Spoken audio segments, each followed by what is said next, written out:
ಕರ್ನಾಟಕದ ರಾಜಕೀಯದಲ್ಲಿ ಸಿದ್ದರಾಮಯ್ಯನವರು ಒಂದು ಅಚಲ ಶಕ್ತಿಯಾಗಿದ್ದಾರೆ. ಕುರುಬ ಸಮುದಾಯದಿಂದ ಬಂದಿರುವ ಈ ಜನನಾಯಕ 1983ರಲ್ಲಿ ಜನತಾ ಪಕ್ಷದಿಂದ ತಮ್ಮ ರಾಜಕೀಯ ಜೀವನವನ್ನು ಆರಂಭಿಸಿದರು. 2006ರಲ್ಲಿ ಕಾಂಗ್ರೆಸ್ಗೆ ಸೇರಿದ ನಂತರ ಅವರು ಕರ್ನಾಟಕದಲ್ಲಿ ಪಕ್ಷದ ಪ್ರಮುಖ ಮುಖವಾಗಿ ಬೆಳೆದರು. 2013ರಲ್ಲಿ ಕಾಂಗ್ರೆಸ್ಗೆ ಗೆಲುವು ತಂದುಕೊಟ್ಟ ಅವರು ಮೊದಲ ಬಾರಿಗೆ ಮುಖ್ಯಮಂತ್ರಿಯಾದರು. 2023ರ ವಿಧಾನಸಭಾ ಚುನಾವಣೆಯಲ್ಲಿ ಕಾಂಗ್ರೆಸ್ 136 ಸೀಟುಗಳನ್ನು ಗೆದ್ದಾಗ ಸಿದ್ದರಾಮಯ್ಯನವರ ಜನಪ್ರಿಯತೆ ಮತ್ತು ಜನಸಾಮಾನ್ಯರೊಂದಿಗಿನ ಸಂಪರ್ಕವೇ ಈ ಗೆಲುವಿನ ಹಿಂದಿನ ಕಾರಣವಾಗಿತ್ತು. ಅವರ ರಾಜಕೀಯ ಪಯಣವು ಕೇವಲ ಒಬ್ಬ ವ್ಯಕ್ತಿಯ ಯಶಸ್ಸಿನ ಕಥೆಯಲ್ಲ, ಬದಲಿಗೆ ಒಬ್ಬ ಸಾಮಾನ್ಯ ಕುಟುಂಬದಿಂದ ಬಂದವನು ಕರ್ನಾಟಕದ ಜನರಿಗಾಗಿ ತನ್ನ ಜೀವನವನ್ನು ಮೀಸಲಿಟ್ಟ ಕಥೆಯಾಗಿದೆ. ಚಳುವಳಿಯು ಕರ್ನಾಟಕದಲ್ಲಿ ಸಾಮಾಜಿಕ ನ್ಯಾಯದ ಧ್ವನಿಯಾಗಿದೆ. 2023ರ ಚುನಾವಣೆಯಲ್ಲಿ 136 ಸೀಟುಗಳ ಭರ್ಜರಿ ಗೆಲುವು ಅವರ ನಾಯಕತ್ವದ ಮೇಲೆ ಜನರ ಭರವಸೆಯನ್ನು ತೋರಿಸುತ್ತದೆ. ಜನರಿಗೆ ಸಿದ್ದರಾಮಯ್ಯ ಒಬ್ಬ ಜನಸಾಮಾನ್ಯರೊಂದಿಗೆ ಒಡನಾಡುವ, ಅವರ ಸಮಸ್ಯೆಗಳನ್ನು ಆಲಿಸುವ ನಾಯಕ. ಜುಲೈ 2025ರ ಇತ್ತೀಚಿನ ಬೆಳವಣಿಗೆಗಳು ಕರ್ನಾಟಕ ಕಾಂಗ್ರೆಸ್ನಲ್ಲಿ ಮುಖ್ಯಮಂತ್ರಿ ಬದಲಾವಣೆಯ ಊಹಾಪೋಹಗಳನ್ನು ತೀವ್ರಗೊಳಿಸಿವೆ. ಕೆಲವು ಶಾಸಕರು, ವಿಶೇಷವಾಗಿ ಡಿ.ಕೆ. ಶಿವಕುಮಾರ್ ಅವರ ಬೆಂಬಲಿಗರಾದ ಇಕ್ಬಾಲ್ ಹುಸೇನ್, 100ಕ್ಕೂ ಹೆಚ್ಚು ಶಾಸಕರು ಶಿವಕುಮಾರ್ ಅವರನ್ನು ಮುಖ್ಯಮಂತ್ರಿಯಾಗಿ ಕಾಣಲು ಬಯಸುತ್ತಾರೆ ಎಂದು ಹೇಳಿದ್ದಾರೆ. ಆದರೆ ಕಾಂಗ್ರೆಸ್ ಹೈಕಮಾಂಡ್ನಿಂದ ರಣದೀಪ್ ಸಿಂಗ್ ಸುರ್ಜೇವಾಲಾ ಅವರ ಭೇಟಿಯ ನಂತರ ಈ ಊಹಾಪೋಹಗಳಿಗೆ ತೆರೆ ಎಳೆಯಲಾಗಿದೆ. ಸುರ್ಜೇವಾಲಾ ಅವರು ಸ್ಪಷ್ಟವಾಗಿ ನಾಯಕತ್ವ ಬದಲಾವಣೆಯ ಪ್ರಶ್ನೆಯೇ ಇಲ್ಲ ಎಂದು ಹೇಳಿದ್ದಾರೆ ಮತ್ತು ಸಿದ್ದರಾಮಯ್ಯನವರು 5 ವರ್ಷಗಳ ಕಾಲ ಮುಖ್ಯಮಂತ್ರಿಯಾಗಿ ಮುಂದುವರಿಯುವುದಾಗಿ ಘೋಷಿಸಿದ್ದಾರೆ.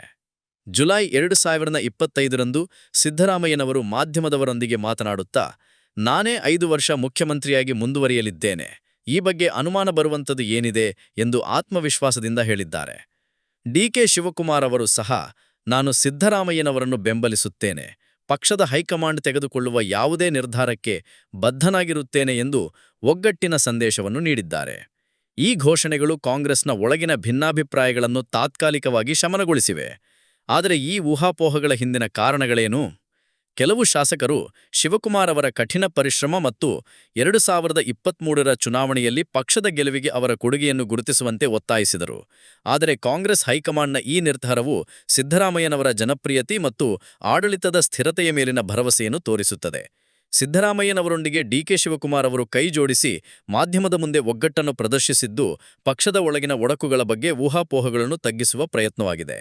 2024ರ ಆಗಸ್ಟ್ನಲ್ಲಿ ಸಿದ್ದರಾಮಯ್ಯನವರ ವಿರುದ್ಧ ಮೈಸೂರು ನಗರಾಭಿವೃದ್ಧಿ ಪ್ರಾಧಿಕಾರದಲ್ಲಿ 14 ವಸತಿ ಠಾಣಗಳನ್ನು ಅವರ ಪತ್ನಿಯಾದ ಬಿ.ಎಂ. ಪಾರ್ವತಿಯವರಿಗೆ ಅನುಕೂಲವಾಗಿ ನೀಡಲಾಗಿದೆ ಎಂದು ಆರೋಪಿಸಲಾಯಿತು. ಈ ಆರೋಪವು ರಾಜಕೀಯ ಗೊಂದಲವನ್ನು ಸೃಷ್ಟಿಸಿತು ಮತ್ತು ವಿಪಕ್ಷಗಳಾದ ಬಿಜೆಪಿ ಮತ್ತು ಜೆಡಿಎಸ್ ಸಿದ್ದರಾಮಯ್ಯನವರ ರಾಜೀನಾಮೆಗೆ ಒತ್ತಾಯಿಸಿದವು. ಆದರೆ ಸಿದ್ದರಾಮಯ್ಯನವರು ಈ ಆರೋಪವನ್ನು ತಕ್ಷಣವೇ ತಳ್ಳಿಹಾಕಿದರು ಮತ್ತು ಗವರ್ನರ್ನಿಂದ ತನಿಖೆಗೆ ನೀಡಲಾದ ಆದೇಶವನ್ನು ಸವಾಲು ಮಾಡಿ ಹೈಕೋರ್ಟ್ಗೆ ಅರ್ಜಿ ಸಲ್ಲಿಸಿದರು. ಆದರೆ 2024 ಸೆಪ್ಟೆಂಬರ್ 24ರಂದು ಕರ್ನಾಟಕ ಹೈಕೋರ್ಟ್ ಈ ಅರ್ಜಿಯನ್ನು ವಜಾಗೊಳಿಸಿತು, ತನಿಖೆಯ ಅಗತ್ಯವಿದೆ ಎಂದು ತೀರ್ಪು ನೀಡಿತು. ಈ ವಿವಾದದ ಬಗ್ಗೆ ಸಿದ್ದರಾಮಯ್ಯನವರು ತಮ್ಮ ಶಾಂತ ಸ್ವಭಾವದಿಂದ ಪ್ರತಿಕ್ರಿಯಿಸಿದ್ದಾರೆ. ಅವರು ಈ ಆರೋಪಗಳನ್ನು ರಾಜಕೀಯ ಪ್ರೇರಿತ ಎಂದು ಕರೆದಿದ್ದಾರೆ ಮತ್ತು ತಾವು ಯಾವುದೇ ತಪ್ಪು ಮಾಡಿಲ್ಲ ಎಂದು ಸ್ಪಷ್ಟಪಡಿಸಿದ್ದಾರೆ. ಈ ಘಟನೆಯ ಹೊರತಾಗಿಯೂ ಅವರ ಬೆಂಬಲಿಗರು ಅವರ ಮೇಲಿನ ಭರವಸೆಯನ್ನು ಕಾಪಾಡಿಕೊಂಡಿದ್ದಾರೆ. ಸಿದ್ದರಾಮಯ್ಯನವರ ಜನಪ್ರಿಯತೆಯು ಈ ತರಹದ ಆರೋಪಗಳಿಂದ ಗಣನೀಯವಾಗಿ ಕುಗ್ಗಿಲ್ಲ ಎಂದರೆ ಜನರು ಅವರನ್ನು ಒಬ್ಬ ಜನಪರ ನಾಯಕನಾಗಿ ಗುರುತಿಸಿದ್ದಾರೆ.